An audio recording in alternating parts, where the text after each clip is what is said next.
मेळावा आहे, काय अपेक्षित आहे? कारण आत्ताच काही दिवसांपूर्वी पश्चिम उपनगराचा सुद्धा मेळावा झाला होता. आज मुंबई शहरात पक्ष बांधणीच्या दृष्टीने, पक्ष संघटनेच्या दृष्टीने मार्गदर्शन सन्माननीय राजसाहेब आज करणार आहेत आणि त्या मार्गदर्शनासाठी आज सगळे मुंबईतले जे पदाधिकारी आहेत त्यांचा हा मेळावा आहे.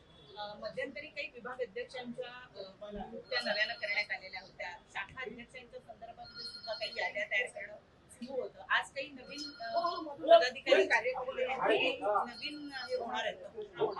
आज सन्माननीय राजसाहेब पक्ष बांधणीच्या दृष्टीने, निवडणुकीची तयारी करण्याच्या दृष्टीने, कशा पद्धतीने निवडणुकीची तयारी करायची, काय काय त्याला करणं आवश्यक आहे, गटाध्यक्षांपासून उपशाखाध्यक्ष असतील यांनी काय पद्धतीने काम करणं पक्षाला अपेक्षित आहे त्या संदर्भातलं मार्गदर्शन करतील. यापूर्वी सुद्धा निशिकांत दुबे यांनी मुंबईबाबत, मराठी माणसांबाबत काही वक्तव्य केली होती, त्याला प्रत्युत्तरी राष्ट्रपती दिलं होतं.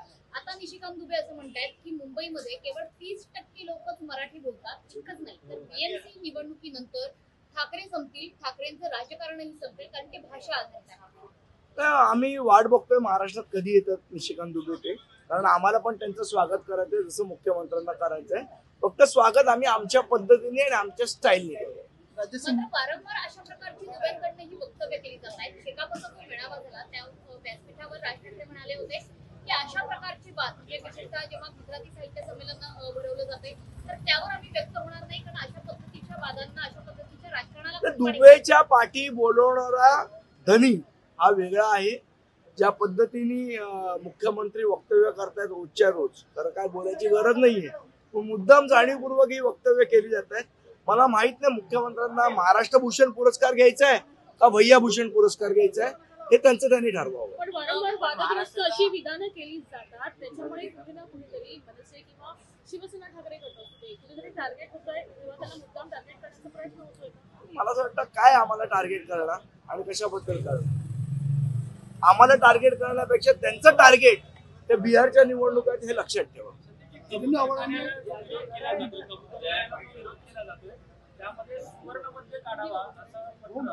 मुळात असं आहे, बघा, निसर्गाच्या चक्राशी कोणीच खेळू नये. आज निसर्गाने ठरवलेलं असतं, निसर्गाचे जे नियम आहेत त्या नियमाच्या विरोधात गेलं की निसर्ग आपल्यावर फुकतो ही भावना आहे. आता पहिले आपण नागपंचमीला सापांना दूध पाजायचो, तेव्हा कळलं की साप दूध पित नाही आणि ते बंद केलं आपण. त्यामुळे प्रत्येक धर्मात सुधारणेचा वाव असतो. मला वाटतं काही गोष्टी या भावनेने नाही तर बुद्धीने बघण्यात.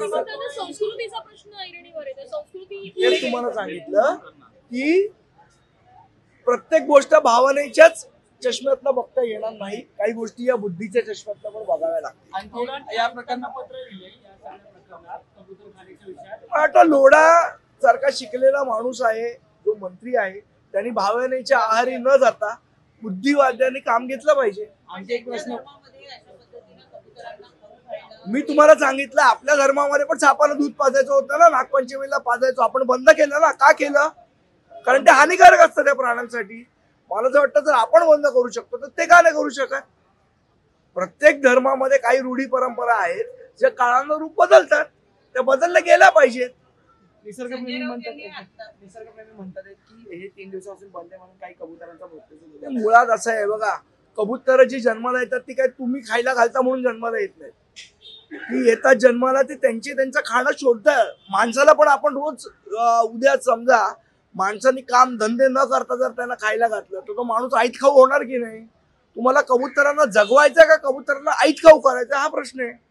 मध्यंतरी शिवसेना कुठेतरी शांत झाली होती. ठळक अटॅक सारखे प्रकार शिवसेनेकडून फारसे होताना दिसत होते. शिवसेना उद्धव बाळासाहेब ठाकरे पक्षाच्या वतीने, परंतु काल संजय राऊत यांचं एक वक्तव्य आहे की मराठीसाठी हाणामारी करायची वेळ आली तर तुझी करू. कुठेतरी पुन्हा शिवसेना बॅक टू ट्रॅक जातीय असं वाटतंय का? English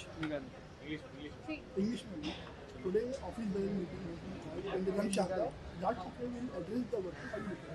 See, this basically this meeting is particularly for the preparation of forthcoming election, how we are going to face it and what are the preparations are to be needed. That will be guided by Rajsat Thakre. Jitin Rawat has given a statement. He said that Sanatan Dharma has ruined the Bharat. But look at the statement of Jitin Rawat. Again, Nishikant Dubey has given a statement. How look at the statement of Nishikant Dubey. I think this is being deliberately they are doing this.